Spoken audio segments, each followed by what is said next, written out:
Retrouvez Sans Tabou avec Cindy Bellini sur RCI. Amour, couple, sexualité, love coaching. Du lundi au vendredi à 20h sur RCI. Sans Tabou, spécial psycho, vos émotions décryptées. Ah oui, vous l'avez bien entendu, vos émotions décryptées dans l'émission Sans Tabou. Sans Tabou qui est votre libre antenne du soir, une libre antenne qui vous permet de partager vos témoignages, vos expériences, votre vécu. Nous avons des experts tous les soirs qui sont avec nous en studio du lundi au vendredi. Donc le lundi c'est psychologie, on parle de sujets de psychologie. Le mardi on parlera sexualité avec une sexo-coach. Le mercredi, on parlera de couple avec une thérapeute de couple. Le jeudi, il sera question de gynécologie avec une gynécologue. Et le vendredi, on parlera coach love avec notre coach love du vendredi soir. Voilà. Et puis, vous allez vous habituer avec nos experts. Ils seront présents avec nous tous les soirs pendant la saison. Si tout se passe bien, donc on aura le plaisir donc d'avoir avec nous en studio tous ces différents professionnels. Donc, dans la personne, par exemple, ce soir de Danitza Grandisson, que je vais vous présenter dans quelques instants. Le mardi, nous aurons une coach en sexualité en la personne de Livia Quero. Le mercredi, on parlera de couple avec la thérapeute Karine Louisi. Et puis le jeudi, ce sera santé gynécologie avec le docteur Véronique Plocost-Anila, qui est chirurgien gynécologie obstétricienne. Et le vendredi, il y aura notre love coach en studio en la personne d'Alexandra Mimouni. Voilà pour ce petit découpage de cette émission Sans Tabou. Je vois que vous avez déjà commencé à nous envoyer tout plein de messages sur la ligne WhatsApp. C'est super, continuez à le faire.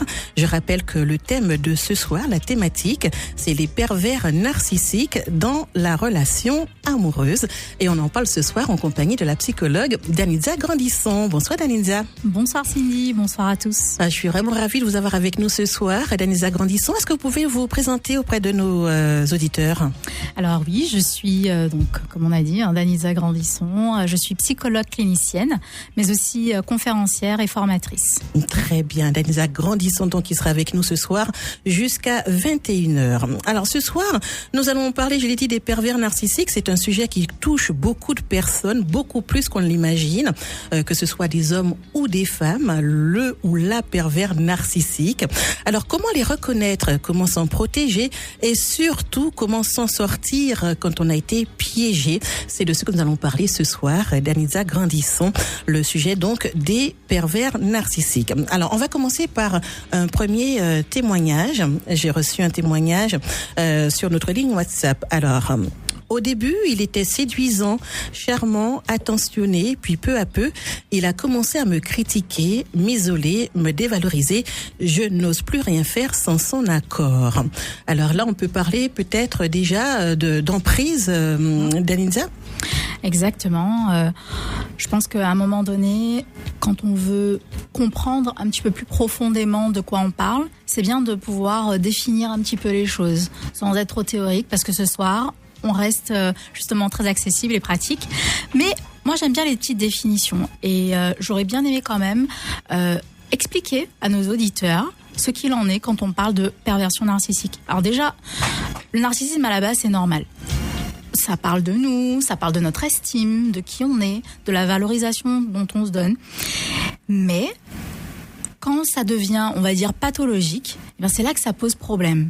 Et dans le cas des pervers narcissiques, on a des personnes qui sont malheureusement égocentriques, donc ils se tournent véritablement vers eux, et ils vont tout mettre en place pour que l'autre, leur serve. C'est comme ça qu'on va voir naître malheureusement des prédateurs qui vont complètement empiéter sur le territoire psychique de l'autre. Très bien. Alors, si on découpe le mot pervers narcissique, on retrouve le mot narcissique, qui vient de narcisse, de l'étymologie grecque, donc qui était tellement amoureux de son image. Il s'en est noyé. Voilà. Mais par contre, on colle à ce mot narcissique, le mot pervers. Et c'est là que ça fait vraiment toute la différence. Exactement. Et donc, dans la perversion, c'est vraiment ça. Il faut vraiment imaginer le prédateur qui va repérer une proie. Et donc, il va repérer, pour ça, il va devoir voir une faille, quelque chose qu'il pourra utiliser. d'accord, une vulnérabilité, une faiblesse, et il va le mettre justement à son service. Alors, il y a deux termes très intéressants. On a le prédateur et la proie. Exactement. Exactement. Et donc, ce qu'on va voir, c'est que déjà, alors on va parler du prédateur pour commencer. Son besoin d'être admiré est immense. C'est un mégalomane. Donc le mégalomane, c'est celui qui va surestimer ses capacités, qui va se traduire par un désir immodéré de puissance et d'amour exclusif de soi. Et puis, il est intolérant à la critique.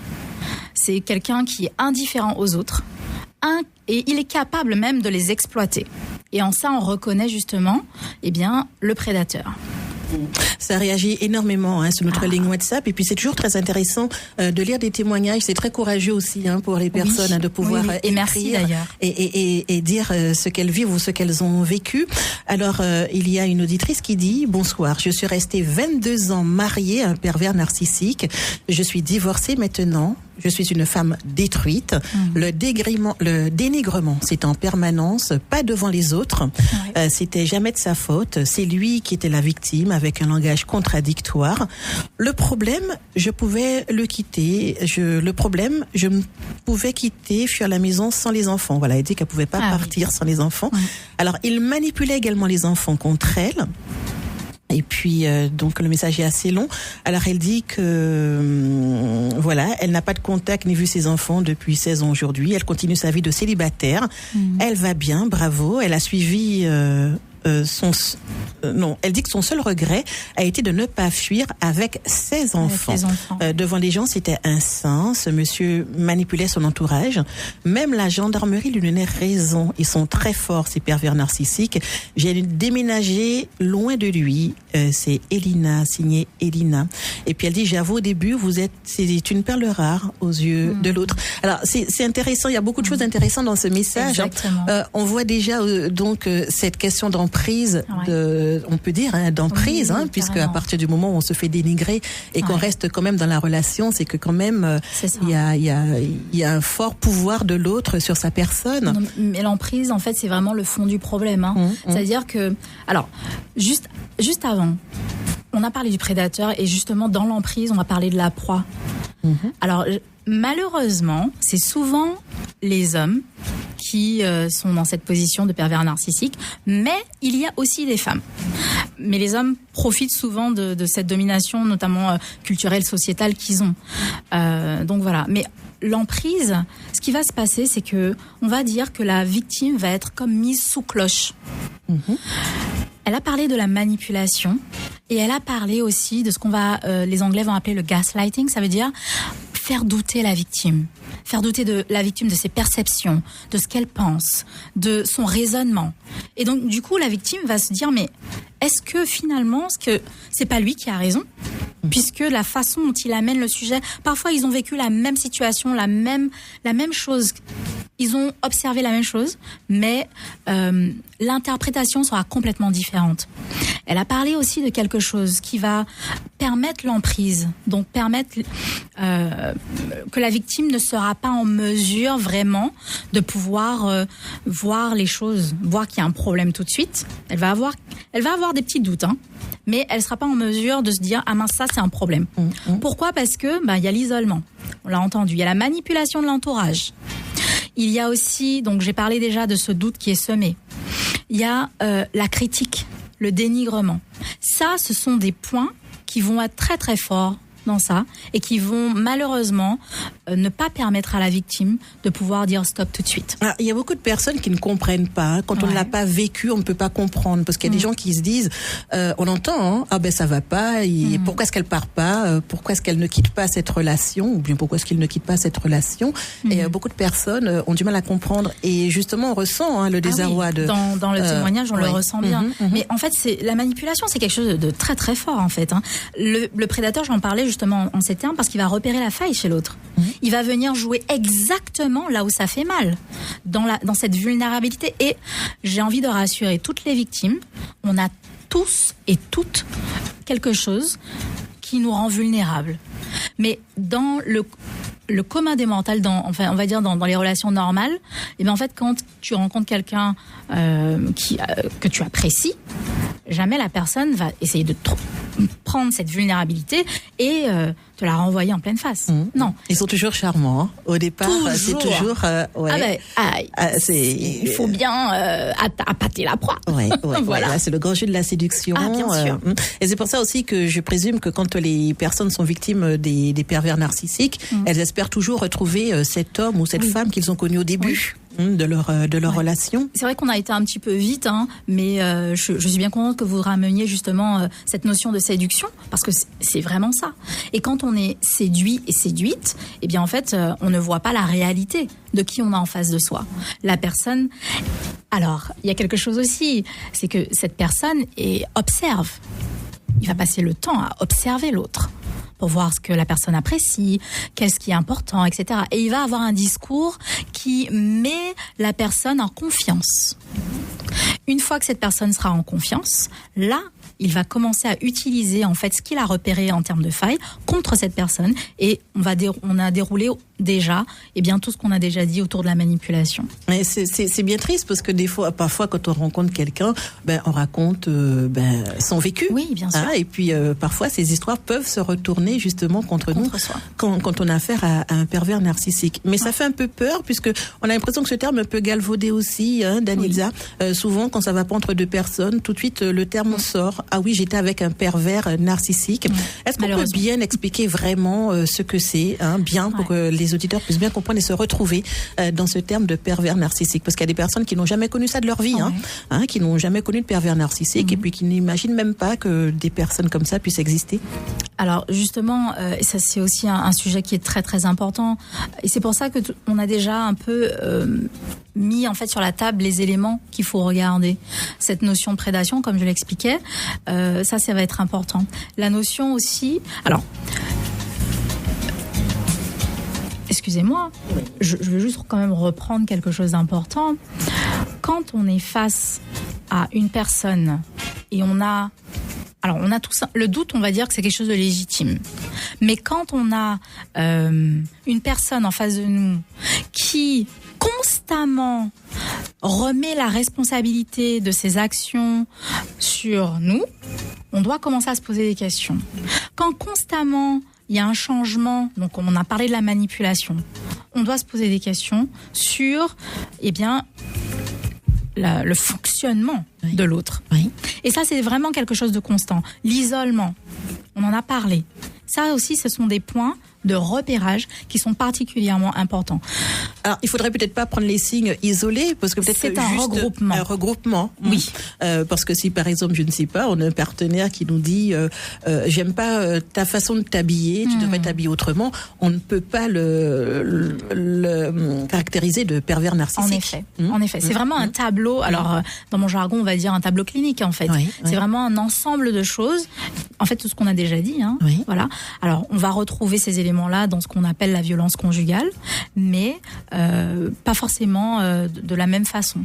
Et puis aussi, ce que je disais en introduction, le besoin d'être admiré, le besoin que l'attention soit constamment portée sur soi, le fait que ce soit une personne qui soit indifférente aux autres.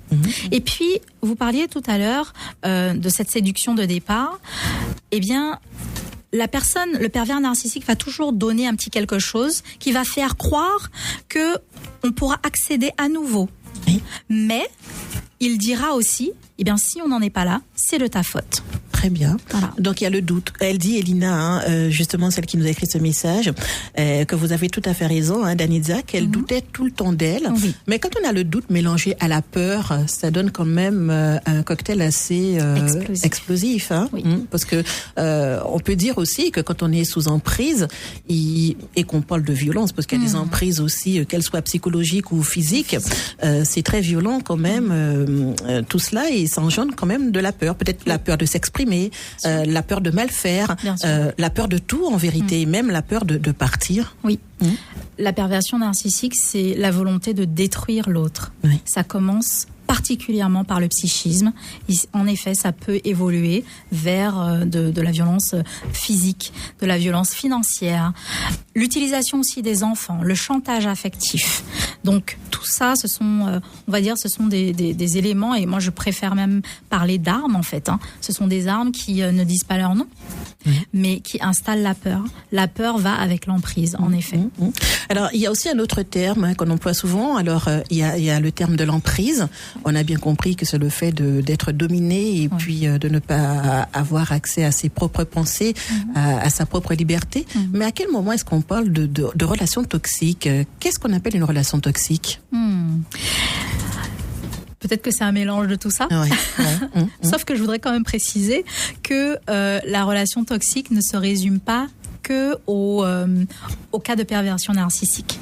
D'accord ? À partir du moment où on oscille rapidement, et ça c'est important, entre les moments d'interaction positive et puis les malaises, où l'ambiance peut être rapidement basculée, ça doit quand même nous mettre la puce à l'oreille. D'accord ? À partir du moment où on est dans une relation où il y a du contrôle, où il y a la difficulté de communication, bon, ça, beaucoup de couples, en fait, ils en souffrent de cette difficulté à communiquer. Pardon.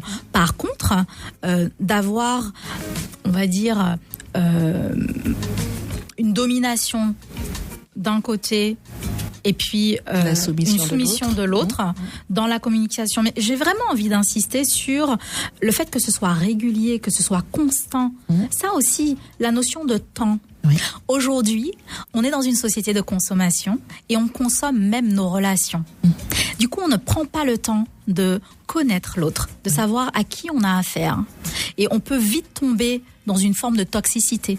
Parce que j'ai envie de dire qu'à un moment donné, il faut aussi se connaître. Alors, c'est vrai aussi qu'au début d'une relation, parfois, quand on a un homme qu'on trouve un peu macho, c'est aussi séduisant. Mais on ne se rend pas compte que ce côté macho du début peut engendrer justement cette escalade par la suite. Il y a Viviane qui nous écrit sur le WhatsApp: est-ce qu'un pervers narcissique est plus à l'aise avec quelqu'un qui est faible ou naïf? Et est-ce que c'est un profiteur? Alors, pas forcément. Il y a beaucoup de femmes qui sont très bien insérées, qui ne sont pas naïves, qui ont réussi socialement, qui se retrouvent avec des pervers narcissiques. Et j'ai envie de dire d'autant plus parce que le pervers narcissique, en fait, il a aussi un problème, en fait, avec qui il est. Il n'est pas satisfait de qui il est. Et il voit en l'autre ce qu'il aurait souhaité. Et c'est comme vampiriser. Voilà, comme un vampire. Vampiriser l'autre. Essayer de prendre de l'autre par force. Alors, du coup, et manipulation, s'il n'y arrive pas par force, c'est quelque chose qu'il aurait voulu. Et c'est pour ça que, d'ailleurs, souvent on entend, oui, mais c'est une jeune femme qui est intelligente, elle est belle, elle a tout pour elle, et elle reste avec quelqu'un comme ça. Sauf que, probablement, elle a été une proie pour cette personne-là. Très bien. Alors là, on a vu un petit peu comment reconnaître les pervers narcissiques, les signes. Donc, on peut reprendre les signes. Donc, on a parlé de la manipulation, de l'isolement. On a parlé du fait de créer le doute, le fait de remettre constamment la responsabilité sur l'autre dans les conflits. Alors, on peut parler d'isolement aussi sur les réseaux sociaux, l'isolement sociétal, enfin, vraiment l'isolement. Puis après vient les menaces aussi. Les menaces, oui. Les menaces aussi. Et le chantage émotionnel. Ça aussi, ça, c'est important à surligner. Alors, du coup, donc, la bonne question... On cherche à savoir comment les reconnaître. Une fois qu'on les a reconnus, comment est-ce qu'on s'en protège de ces pervers narcissiques? Alors, ce soir... Je vous coupe, Danitza, parce que je dis, ça a l'air simple comme ça, une fois qu'on les a reconnus. Mais c'est vrai que c'est sur le temps, on les reconnaît pas tout de suite au départ. On est déjà dans une relation bien entamée, l'amour est là, parce qu'il y a aussi le cœur. Il faut pas oublier que entre le cœur et la raison, on sait bien que il y a quelque chose qu'on ignore. Exactement. Alors du coup, souvent aussi, ce sont les personnes extérieures qui font réaliser à la personne qui est sous emprise qu'il y a quelque chose qui va pas. Oui. Oui. Et je pense qu'il faut pas minimiser. Alors, c'est vrai qu'il faut jauger. Tous les commentaires de l'extérieur, ne sont pas par l'évangile. Il faut vraiment jauger. Voilà. Je pense qu'on peut aller par étapes, même si la conclusion que je vais amener ne va peut-être pas convenir à tout le monde, mais voilà. Je pense que si on veut, par exemple, vous disiez tout à l'heure, oui, mais il y a des personnes qui se retrouvent parfois dans des situations presque similaires et ils se posent la question de savoir, mais est-ce que c'est vraiment ça ? Quand on a une difficulté de couple, je pense qu'on devrait démocratiser le fait d'aller chercher de l'aide en tant que couple vers des professionnels. Donc je sais que vous avez parlé d'un thérapeute familial que vous allez avoir sur votre plateau. Tous les mercredis. Voilà. Et donc je pense que c'est important de pouvoir se dire, parfois en tant que couple, on ne peut pas résoudre seul les difficultés et qu'on a besoin d'un regard extérieur. Mais il faut savoir que le pervers narcissique n'accepte quasiment jamais l'aide venant de l'extérieur. Parce que pour lui, il n'y a pas de problème. Oui. C'est vous le problème, ce n'est pas lui. Donc ça, déjà, c'est un signe. Mais il faut quand même commencer par une étape. On va chercher de l'aide vers l'extérieur, etc. On voit que ça ne fonctionne pas. On essaye d'ajuster certaines choses. On voit que ça ne fonctionne pas. J'ai envie de dire, en fait, en réalité, qu'avec le pervers narcissique, la seule solution, c'est de partir. Alors, en gros, on peut dire aussi que dès qu'on sent qu'on a peur de son partenaire, ça aussi, c'est un grand signe. Parce que si on a peur de rentrer à la maison, on a peur de parler, on a peur de s'habiller, on a peur de... Alors, je veux quand même émettre un petit bémol. C'est-à-dire que dans certaines situations conflictuelles, la peur peut s'installer. Et c'est pour ça que je dis, comme première étape, ça pourrait être justement d'aller chercher de l'aide pour voir s'il y a une marge de manœuvre, en fait. Mais là, c'est compliqué parce que le pervers narcissique, on n'arrive pas à le démasquer parce qu'il est plus malin que vous, les psychologues. Donc, en général, quand ils sont face des psys, j'aime ma femme, tout ce que je fais, c'est pour ma femme. Mais ma femme, c'est, bien sûr, mais la victime, elle, et ben en fait, elle se rend compte aussi de cette manipulation qui continue, même auprès des professionnels. Parce que oui, la manipulation, c'est son arme favorite. Et la jeune dame qui a témoigné tout à l'heure expliquait à quel point même l'entourage, et oui, les professionnels pourraient aussi, parfois, j'ai envie de dire, parce que sinon, si on dit que tous les professionnels se feront manipuler par les pervers narcissiques, je veux dire, que reste-t-il à la victime ? Alors ? Justement, il y a Félicité qui nous dit, est-ce qu'il y a une possibilité de guérison chez le pervers narcissique? Alors, quand on parle de guérison, on peut dire que ce sont des malades. Est-ce que ce sont des malades, les pervers narcissiques? Oui, c'est un trouble de la personnalité. C'est un trouble de la personnalité. Oui.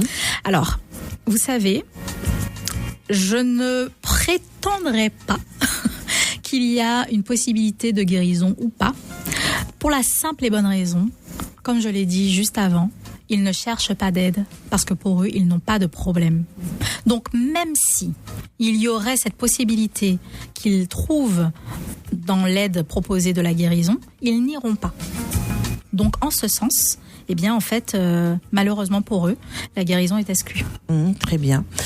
Donc pas de guérison, la seule solution c'est de fuir, de partir. Et c'est pas toujours évident. Est-ce qu'il faudrait pas déjà avant de partir avoir un accompagnement d'une association, de quelque chose comme ça? Parce que quand on a un foyer, des enfants... On ne peut jamais... Alors déjà, il faut bien comprendre. Quand on est sous emprise, c'est pas du tout la première solution qu'on envisage. Parce que la personne... En fait, c'est comme un virus. La personne a inoculé en nous quelque chose qui fait qu'on ne se fait plus confiance, puisqu'on est constamment dans le doute. Quand quelqu'un vous fait douter de vos propres perceptions, je pense que c'est ça le pire aussi. C'est-à-dire que ce que vous voyez, vous ressentez, vous pensez, en fait, on vous met le doute là-dessus. Oui. Quand constamment il y a de la responsabilité, même pour des choses qu'on n'a pas faites, dont on n'est pas responsable, et bien en fait, la confiance en soi, c'est quelque chose qui est touché profondément. Et donc, avant d'envisager de partir, il faut commencer à se réparer. Et c'est un peu... Alors, là aussi, je veux mettre un bémol. Si vous êtes dans une situation de danger imminent, il y a déjà des coups, il y a du danger avec vos enfants. Là, il n'y a pas le temps de se réparer. Il faut partir. D'accord ? Parce que ça va monter crescendo. Mais si on n'est pas encore dans ça et que on voit quand même que il y a encore une petite marge de manœuvre, il faut pouvoir aller chercher de l'aide. Mais même quand on est parti, il faudra de l'aide parce qu'il faut que la personne réapprenne à se reconnecter avec elle-même, à se refaire confiance. Voilà. Et à savoir que finalement, la vie aussi a encore de belles choses pour cette personne. Mais c'est vrai que beaucoup disent qu'elles ont été détruites et qu'elles n'ont plus jamais refait confiance en l'amour. Donc il y a vraiment un travail à faire pour pouvoir se remettre de cela. Alors une très belle question, c'est pas signé. Alors cette auditrice dit: mon mari aime me commander et aime me diminuer. Il me prend pour sa servante. Est-ce que c'est un pervers? Il me prend pour son enfant. Donc, comme on disait tout à l'heure, on peut pas prendre des cas isolés comme ça. En tout cas, déjà ça, c'est quand même un trait particulier, puisque elle dit il aime. Donc voilà, après on va pas forcément s'arrêter sur des mots, mais ça parle quand même d'une forme de plaisir que l'autre prend à diminuer l'autre. Donc je pense qu'il faut, en effet, comme je l'ai expliqué, plusieurs signes pour pouvoir établir ce tableau clinique. Mais c'est déjà quelque part dans de la toxicité de la relation. Mais il y a une forme de dichotomie aussi dans cette histoire de relation toxique, puisque la personne qui se fait vampiriser, alors elle se rend bien compte qu'il y a quelque chose qui ne va pas. Et cette personne dit: quand je suis avec mes amis, tout le monde l'aime, tout le monde l'apprécie. Et cette personne elle-même, quand elle est devant les amis, elle joue au couple parfait. Alors comment ça s'explique? Qui aime exposer ses problèmes en public? Personne. Et puis, il faut pas oublier que parfois, quand cette personne dit voilà ce que je vis dans mon couple, on dit mais non, mais c'est pas possible, c'est elle qui a un problème. Mais il faut pas oublier que quelque part, cette personne est aussi tombée amoureuse de cette, si on parle homme-femme, de ce partenaire, de cet homme qui était bien sous toute couture. Donc peut-être aussi que dans ces petits moments où il redevient comme avant, il y a un espoir qu'il reste comme ça. Alors, il y a beaucoup de jargon quand on parle des pervers narcissiques, on parle aussi souvent de lune de miel. Les femmes même le disent, pendant 2-3 mois ça se passait super bien et puis après pif, boum, ça dégringole. C'est les insultes, c'est ce qu'on retrouve dans menaces, la violence conjugale aussi. C'est-à-dire que c'est une forme de violence conjugale. Oui. Et c'est ce que je disais à un moment donné. Et la personne va donner suffisamment pour que la victime reste. Parce que l'idée, c'est quand même de continuer. Puisqu'il en retire quelque chose de valorisant pour lui. Donc, il ne voudrait pas que cette victime... Quand je parle de prédation, on est vraiment sur ça. Il faut, je ne sais pas si vous avez des chats autour de vous, de regarder un petit peu, d'observer un peu la nature. Quand un chat attrape une proie, il la tue pas tout de suite. Il joue avec, il fait joujou. C'est vrai. On a d'autres questions d'auditeurs, ça réagit beaucoup sur la ligne WhatsApp, 06 90 11 11 10. Très chers auditeurs, vous qui nous écoutez, si vous aussi vous avez des questions, n'hésitez pas, la ligne est ouverte. Vous pouvez même nous appeler en direct si vous avez un témoignage à nous faire passer au 05 90 96 27 27. Et il y a Milly qui dit: est-ce qu'un pervers narcissique sait qu'il est? Alors on a répondu à cette question tout à l'heure, mais on va lui répondre quand même. Est-ce que le pervers narcissique sait qu'il est un pervers narcissique? Alors il va pas le nommer comme ça. Mais oui, il y a quand même une forme de conscience de ce qu'il est en train de faire. Alors, il est quand même conscient. Il réalise quand même qu'il fait du mal. Donc il prend plaisir à faire du mal à l'autre. C'est vraiment une destruction, j'ai envie de dire presque programmée. Et c'est pour ça que je disais à un moment donné que il n'y a pas de problème pour eux. Puisque c'est normal. Très bien. Comment est-ce qu'un psychologue se rend compte qu'il a en face de lui un pervers narcissique? Tout à l'heure, je parlais de... Parce qu'on dit qu'ils sont forts, ils savent manipuler, ils sont les as de la manipulation. Alors, je tiens aussi à préciser qu'on les voit rarement. Puisqu'ils ne viennent pas consulter. On peut les voir quand ça a dérapé très très fort et qu'ils ont blessé ou tué. Et donc là, ce sera plus en détention qu'on les verra. Mais sinon, on les voit rarement. Ce qui va nous alerter, c'est par exemple cette mégalomanie. C'est cette façon qu'ils ont de parler de constamment diminuer l'autre, d'avoir un avis extrêmement positif en fait sur eux et cette volonté d'être admirés. Donc c'est vraiment dans leur discours qu'on va pouvoir repérer au fur et à mesure certains éléments qui vont faire penser à ça. C'est important d'étendre le sujet parce qu'on a aussi les mégalos. On a des mégalomanes. Eux, c'est leur personne, mais ils cherchent pas à détruire l'autre. Et là, dans la perversion narcissique, narcissique, on est vraiment dans le fait de détruire et de diminuer son partenaire. Mon mari m'a dit qu'il est tombé. Alors un autre message. Mon mari m'a dit il est tombé amoureux de son âme sœur qui est meilleure que moi et qu'il ne m'a jamais aimé et c'est moi qui étais derrière lui et il n'a jamais eu aucun sentiment pour moi, aucune attirance. Est-ce de la perversion? Alors on se rend bien compte, c'est pour ça que je voudrais bien ce soir qu'on explique bien aux auditeurs ce que c'est justement que la perversion, que le pervers narcissique. Donc là, dans ce cas, de dire à une femme je ne t'aime pas, je t'ai jamais aimé, c'est toi qui me courais après, j'ai mon âme sœur, est-ce que ça rentre dans le cadre de la perversion? Non. Non. Donc non, pas du tout. Très bien. Alors, comment est-ce qu'on peut justement se protéger des pervers narcissiques? Parce que il y a des profils de personnes vers qui ils ne vont jamais ou pas, où ils s'attaquent à tout le monde, ces pervers narcissiques. Parce que moi, je connais des personnes qui disent, j'en ai rencontré plein, qui les enchaînent, et d'autres qui disent, mais moi, je n'ai jamais connu ça, des pervers narcissiques. Comment est-ce qu'ils choisissent leur poids, justement? C'est un peu compliqué à dire parce que, comme je disais tout à l'heure, ils vont trouver dans l'autre quelque chose dont ils ont envie, dont ils ont besoin. Donc, on est tous différents, en fait. Alors, comment prévenir? Moi, je dirais qu'il faut... Alors, il n'y a pas de recette toute faite, d'accord? On a toutes et tous des vies singulières. On a une histoire particulière. Et je disais aussi en préambule que chacun d'entre nous, du fait de nos histoires, du fait de notre environnement d'où on vient, eh bien en fait on a plus ou moins en fait des vulnérabilités et des failles. Je pense que une des choses, et ça c'est pour tout le monde, quand on repère quelque chose qui ne fonctionne pas en nous, c'est important de pouvoir travailler cette chose. Parfois, on arrive à le faire seul et parfois, on a besoin d'aide. Oui. Guérir nos blessures, c'est important.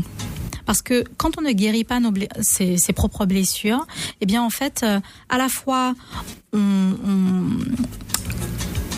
a du mal à avancer dans les relations, et là on parle des relations amoureuses, donc si on globalise un petit peu plus, on a du mal à avancer, mais aussi on prend le risque que quelqu'un d'autre repère ces blessures-là et l'utilise à son avantage. Et surtout que quand on a des blessures, on a envie de se confier et de partager ça avec son partenaire. Bien sûr. On a Paula au 05 90 96 27 27. Bonsoir Paula, bienvenue.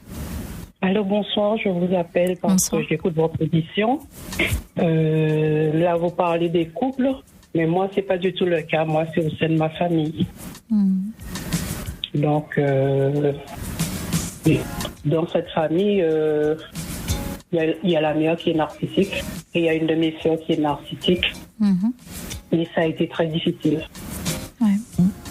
Est-ce que c'est génétique, le fait d'être pervers narcissique? Non, c'est vraiment un trouble de la personnalité. Et, en tout cas, aujourd'hui, je n'ai pas d'informations disant que c'est génétique. Très bien. Et Paula, pourquoi est-ce que vous dites que ce sont des pervers narcissiques? Quels sont les signes qui vous permettent de le dire? Parce qu'ils prennent plaisir dans la souffrance de l'autre. Et puis, il y a la manipulation.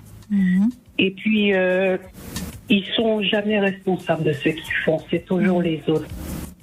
Et puis, moi, ce qui m'a surtout fait du mal, c'est que moi, je mettais ça sur leur caractère. Je disais sur leur caractère, s'ils sont comme ça, tout chacun, nous avons notre caractère. Et au fur et à mesure, on se rend compte que c'est pas là où leur caractère, ils sont vraiment comme ça, manipulés, dénigrés, ne jamais être heureux quand l'autre fait quelque chose de bien. Et surtout, vous dénigrez auprès de vos proches. Mais est-ce que vous sentez, Paula, que vous êtes mieux quand vous êtes loin d'eux que près d'eux, ou bien est-ce que vous avez besoin d'être avec eux pour vous sentir bien? Au début, oui. Mais suite à une grosse dépression que j'ai faite, j'ai été soignée, j'ai eu un suivi psychologique, et puis j'ai fait des recherches de mon côté, et puis je me suis rendu compte que il vaut mieux que je ne suis pas fâchée avec, mais j'ai pris des distances. Bah, ça fait une double souffrance quand même, puisque c'est quand même la famille, et Bien puis sûr. on sent qu'il y a un lien quand même qu'on est obligé de couper pour sa santé mentale. Ça a été très douloureux. Oui. Parce que lorsqu'on aime sa famille, et puis on se rencontre après plusieurs années, quand on retourne en arrière, on se rend compte qu'on se faisait manipuler et que tout ça fait partie du fait que j'ai fait une dépression sévère. Et puis... Et vous en êtes où dans votre reconstruction? Comment ça va maintenant? Je me reconstruis parce que j'ai été hospitalisée, j'ai eu une suivi. L'hospitalisation, c'est pas uniquement pour ça, hein, c'est pour des choses beaucoup plus difficiles, mais ça en faisait partie aussi. Et maintenant, ça va, j'ai pris les distances. Pas fâchée, je veux pas être fâchée parce que si on veut se reconstruire, ça sert à rien de se fâcher, mais prendre ses distances. Et j'apprends maintenant à vivre pour moi, à faire mes propres choix, à prendre mes propres décisions. Qu'est-ce que vous diriez à Paula, Danitza? Déjà, je lui remercie vraiment pour ce témoignage qui est très fort, et c'était une bonne chose aussi de pouvoir aller chercher l'aide. De ce que j'ai pu comprendre, c'est que c'est arrivé à un moment donné aussi où son corps aussi a exprimé aussi cette souffrance-là. Donc voilà, et c'est un témoignage aussi qui vient dire que la reconstruction, elle est possible et elle est nécessaire, mais elle est possible. Souvent, les personnes ont l'impression qu'elles ne vont jamais pouvoir surmonter cette épreuve, alors que oui, c'est possible, mais pas seule. Très bien. Voilà, merci beaucoup. Merci Paula pour votre appel. Nous allons donner la parole à Pierre. Restez à l'écoute, Paula, ça va vous faire du bien d'entendre tout ce que nous avons à dire justement sur les relations toxiques. Bonsoir Pierre, bienvenue. Oui, bonsoir. Oui, on vous écoute, comment ça va? Ça va très bien. Très bien. Je voulais vous poser une question. Je me demande si tous ces grands mots, pervers narcissique, violence conjugale, tous ces grands mots, nos parents n'ont pas connu ces grands mots-là. Je me demande si ce n'est pas tous ces mots-là qui entraînent certains conflits dans les couples.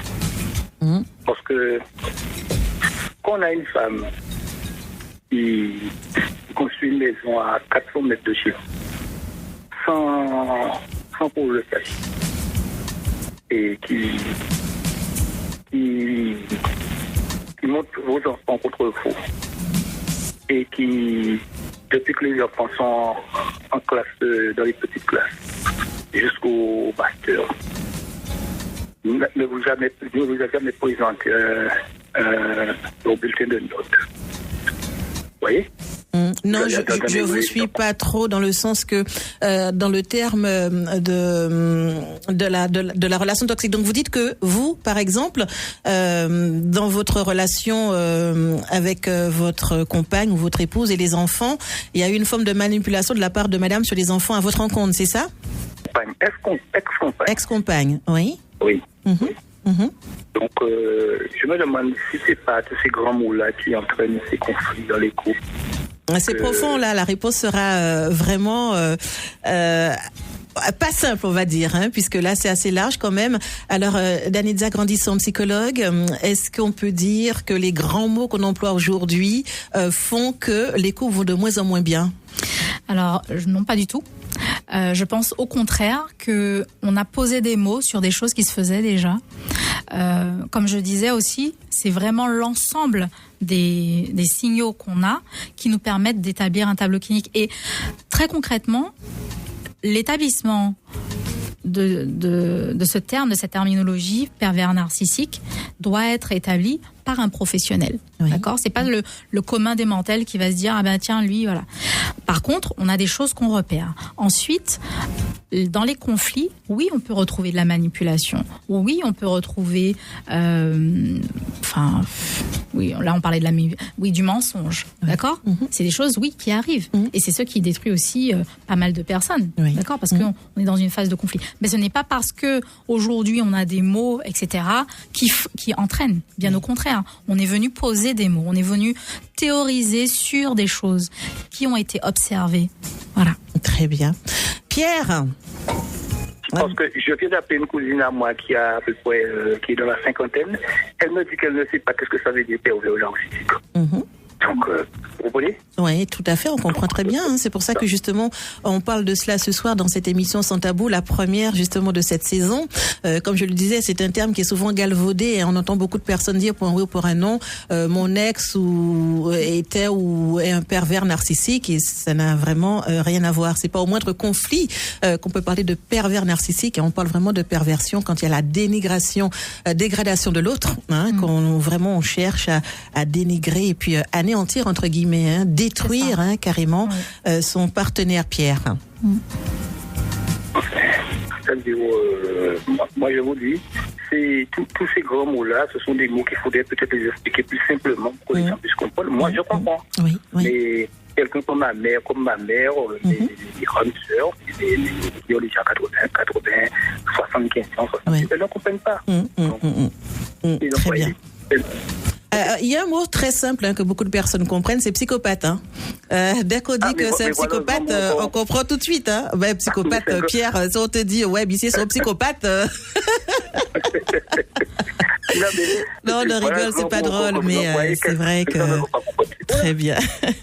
Ben, merci Pierre pour votre appel. Merci, très belle soirée, restez à l'écoute. Il y a Magali qui nous dit, j'ai vécu 10 ans avec le père de mon enfant.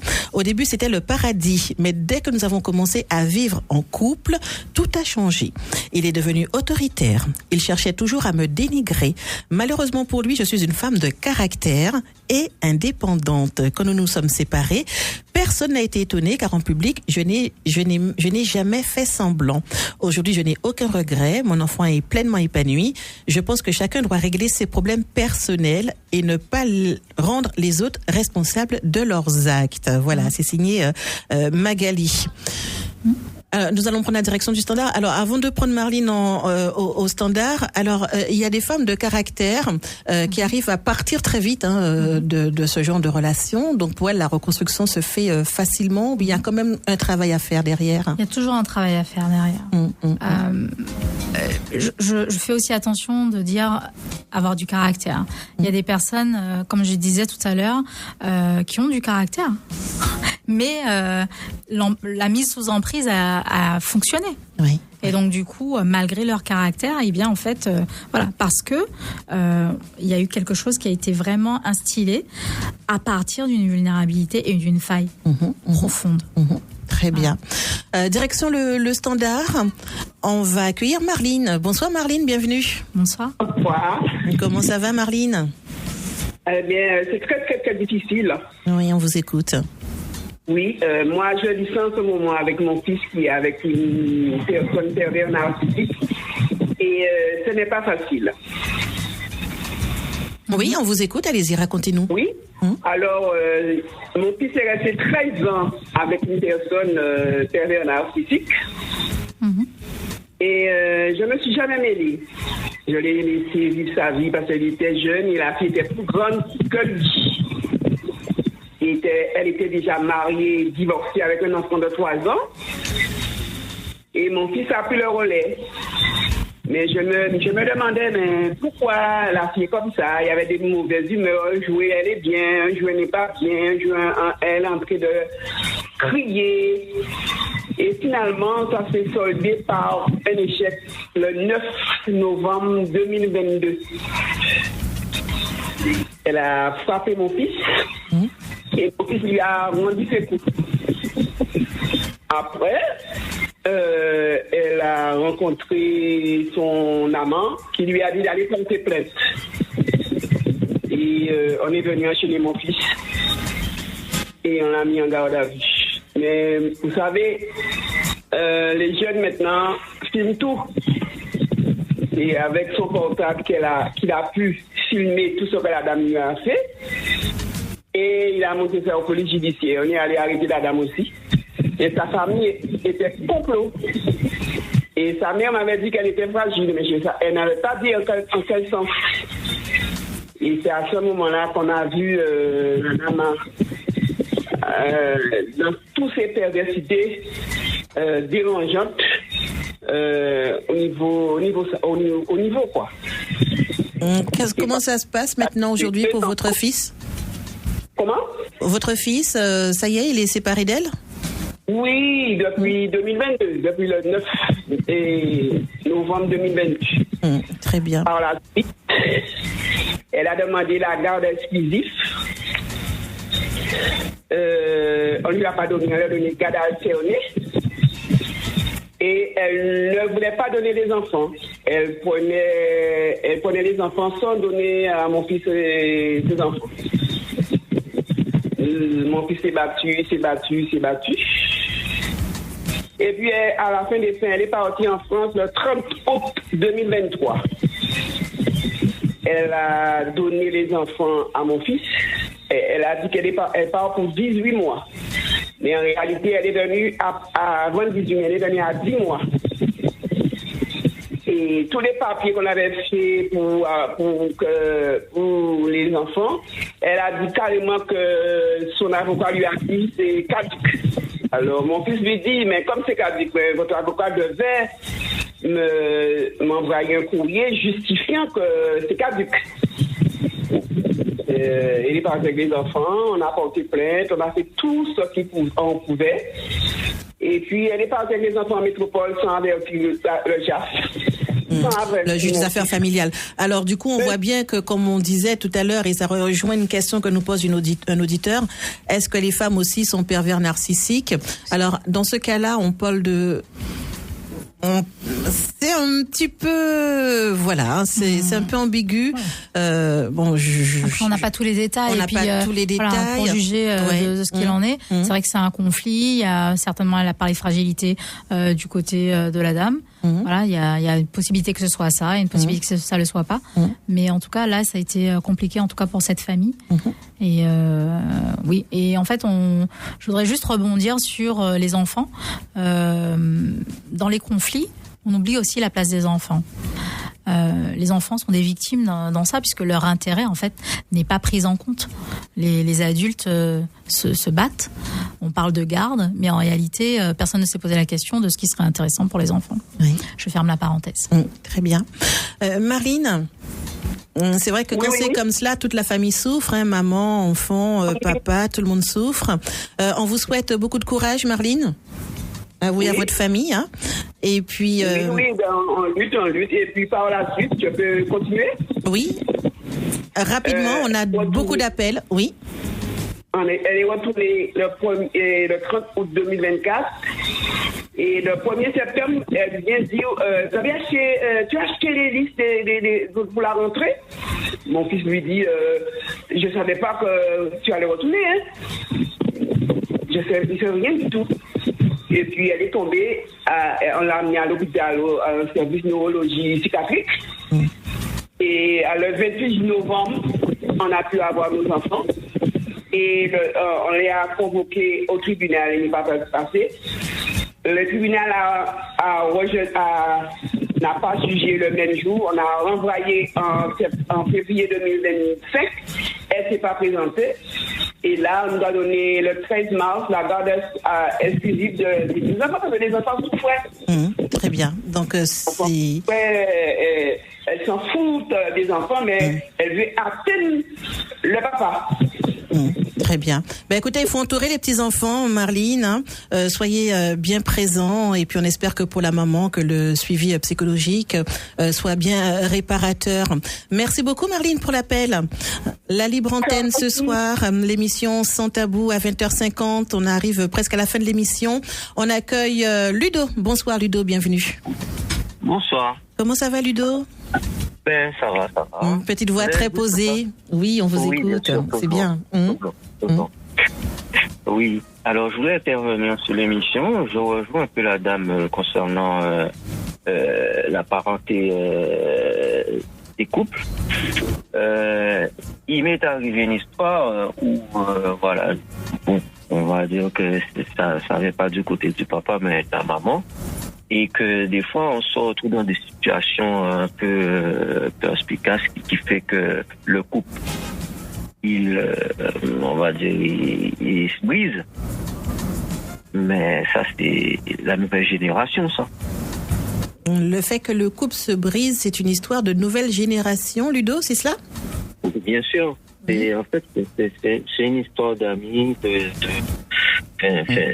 d'amis, famille, tout ça qui se mêle au couple. Hein, d'accord. On va juste recentrer le sujet de ce soir, hein, parce qu'on parle vraiment des relations toxiques et des pervers narcissiques. Voilà. Donc on a. Est-ce que Ludo est toujours avec nous? Oui, très bien. Donc Ludo, là, on parle vraiment des pervers narcissiques, hein, pas vraiment véritablement de la relation de couple en elle-même, mais vraiment de cette pathologie du pervers narcissique. Mais ne vous inquiétez pas, on a une émission spéciale couple tous les mercredis soirs et on en parlera sans aucun souci. D'accord? Merci. Très bien, merci d'avoir appelé, merci de votre appel. 05 90 96 27 27 hein, pour les personnes qui souhaitent intervenir à l'antenne. Ne tardez pas car il est déjà 20h52. Allez, alors j'ai encore des messages qui arrivent sur le WhatsApp. Le pervers narcissique ne s'attaque pas uniquement à leur conjoint, mais à des femmes en général, qu'on nous dit. 3 points de suspension. Intéressant ça aussi. Intéressant. Oui, parce que c'est un mode de fonctionnement aussi. Hein. C'est vrai qu'on est resté sur la relation de couple. Il y a une personne qui a parlé de la famille, mais c'est, comment dirais-je, dans le monde du travail, on a malheureusement beaucoup de personnes qui sont victimes de ça. Ça se traduit notamment par ce qu'on va appeler le harcèlement au travail. Oui, et quand on a une relation toxique avec un supérieur ou un collègue où il y a vraiment la manipulation, le mensonge, la volonté de détruire vraiment l'autre avec des preuves. Hein. C'est pas juste une vue de l'esprit. Hein. Donc oui, on peut parler. Voilà. Plus largement. Alors, il y a Julien qui nous écrit bonsoir Madame Bellini, bonsoir Monsieur Julien. J'écoute votre émission avec plaisir, mais c'est un sujet très brûlant et vraiment réel. J'aurais aimé que vous alliez encore plus loin, car ce que vous dites, c'est pas mal, mais il y a encore pire. Merci Madame Bellini, on aura l'occasion de discuter. Signé Monsieur Julien. Alors là, c'est un homme qui signe, qui veut dire que peut-être, hein, je sais pas, hein, qu'il a été victime d'une femme. Et que ça a eu des conséquences. Je l'ai dit, hein, que malheureusement, on voit beaucoup d'hommes qui sont dans cette situation en tant que pervers narcissiques, mais il y a aussi des femmes. Elles sont généralement moins nombreuses, et puis c'est peut-être aussi dans la littérature scientifique moins documenté. Est-ce qu'on arrive à comprendre ce qui fait, ce qui fait un pervers narcissique en fait? Que je pose la question comme il faut. Comment est-ce qu'on devient pervers narcissique? Il n'y a pas de réponse toute faite. C'est vraiment multifactoriel. En fait, je disais aussi précédemment qu'on est tous, comment dirais-je? On est tous pétris finalement de notre environnement familial, d'où l'on vient, notre environnement, voilà, là où on a grandi, etc. Et chacun va pouvoir mettre en place des choses pour pouvoir contrer les blessures qu'il a, etc. La perversion narcissique peut venir aussi comme un colmatage d'un narcissisme fragile, d'une personnalité fragile. Mais on va dans le versant pathologique quand ça s'accentue et que on est vraiment au risque de me répéter, dans la volonté de détruire l'autre. Donc là, on est vraiment dans l'ordre du trouble de la personnalité. On a parlé tout à l'heure de psychopathie. Je pourrais rajouter beaucoup de mots, mais ce soir, ce n'est pas l'objet. Est-ce que, par exemple, au sein d'une famille, quand une femme ou bien qu'un homme va dire aux parents du pervers narcissique, votre fille ou votre fils est méchant avec moi, me fait telle chose et telle chose, est-ce que les parents croient les conjoints, les partenaires? Parce que souvent, ces enfants devant leurs parents, et ce sont des petits anges. Bien sûr, et c'est souvent difficile parce que la manipulation, le mensonge va toujours être d'une façon insidieuse. Donc, il va avoir une belle image autour. Il va savoir être gentil.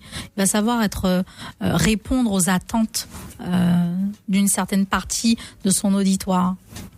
Donc, c'est toujours un peu compliqué pour l'entourage de comprendre, d'accepter qu'on se retrouve dans ce cas-là. Donc pour conclure, en fait, il n'y a qu'une seule chose à faire quand on se rend compte qu'on est dans une relation sous emprise, une relation toxique, c'est fuir, la fuite. Il n'y a pas de solution possible, de reconstruction de couple, relation. Alors, c'est pour ça que je disais tout à l'heure, il faut quand même tâter un peu le terrain, d'aller voir si un travail est possible, etc. En général, dans le cas de la perversion narcissique, et je fais un peu la différence entre la relation toxique et la relation de perversion narcissique, parce que toutes les relations toxiques ne sont pas avec un pervers narcissique. Oui. Il y a certaines relations toxiques qui le sont à un moment donné de la vie du couple, de fait qu'on a laissé des conflits non résolus, ou qu'une personne a une véritable difficulté à un moment donné, mais a suffisamment de capacité pour se remettre en question. Et là, le couple, ayant vu la problématique, va essayer de trouver de l'aide ailleurs et pouvoir reconstruire quand c'est possible. Dans le cas de la perversion narcissique, en général, ce n'est pas possible. Parce que y a un qui veut que ça redémarre, etc., mais l'autre non. Puisque sinon, il en perdrait quelque chose qui fait de lui quelqu'un d'important. Alors, est-ce que lorsque le pervers narcissique est quitté, est-ce qu'il est malheureux? Est-ce qu'il en souffre de la rupture? J'ai envie de dire qu'il est. C'est plutôt de la colère qui va. C'est plutôt la colère, la déception, le fait de voir la réussite des autres, etc. Ça va accentuer son sentiment d'échec. Mais le fait d'être quitté, c'est souvent inacceptable. Et ils peuvent devenir violents, en fait. Puisqu'il y a cette colère, il y a comment dirais-je, il y a du ressentiment et ça peut aller jusqu'à une rage destructrice. Donc c'est compliqué, mais c'est pour ça que j'ai dit qu'il faut se faire accompagner. D'accord. Et les va-et-vient incessants, je te quitte, je reviens, je te quitte, je reviens. À quel moment est-ce qu'on a vraiment cette force seul, on ne peut pas y arriver, de prendre cette décision et de partir définitivement sans retour en arrière? Vu tout ce qu'on a décrit, oui. Je pense que la meilleure chose, c'est de se faire accompagner. Parce que la personne est suffisamment persuasive pour dire qu'elle a changé. Elle va tenir un certain temps, jusqu'à ce que ça recommence. Et qu'est-ce qu'on peut dire à des personnes qui ont des amis, qui sont dans des relations sous emprise et qui lâchent l'affaire et qui disent je la laisse dans sa merde entre guillemets, puisqu'elle a l'air de bien d'aimer ça. Alors, je pense que la première chose, c'est vraiment d'aider l'autre à prendre conscience que ça et ça, ce n'est plus normal. Parce que lorsqu'on est sous emprise, la normale devient normale. Puisque il y a vraiment, c'est un peu comme un lavage de cerveau, il y a vraiment cet accrochage et puis cette manipulation très profonde. Donc l'entourage a la responsabilité de faire en sorte que la victime prenne conscience qu'il y a quelque chose qui ne fonctionne pas, qu'il y a quelque chose. Et puis, il faut avoir beaucoup de patience, puisqu'à un moment donné, au fur et à mesure, la personne finira par se rendre compte vraiment que ce n'est plus possible. On a tous, on va dire, un seuil de tolérance à la souffrance, aux situations difficiles, etc.